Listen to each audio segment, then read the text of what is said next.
Just days ago, Donald Trump stood in Washington, flanked by the presidents of Congo and Rwanda, celebrating what he called a, quote, historic peace deal that would end the fighting in eastern Congo and secure access to critical minerals for American companies. He presented it as proof that he remains a global dealmaker in his second term, brokering peace while opening new supply chains for cobalt and coltan. And I said it then, and I'll say it again, this is exactly the kind of agreement that photographs well and immediately collapses on the ground. So what has happened in Washington wasn't even the original signing. So the core peace agreement was signed back in June under US mediation. The other day, that ceremony was a restaging where Trump added new language about minerals and declared the conflict resolved. The headlines focused on peace, but the realities in eastern Congo did not change.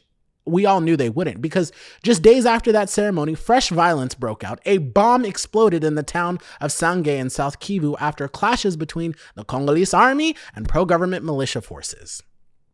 More than 30 people were killed, at least 20 were wounded, and once again, families fled toward the Burundian border. While Washington replayed the handshake, civilians were digging graves. All of this is happening under a US brokered agreement that was sold as a breakthrough with Rwanda-backed M23 rebels and a pathway to access minerals necessary for electric vehicles and defense technology. And on paper, the accord talks about withdrawals and disarmament and joint security steps, but in reality, more than 100 militias still operate.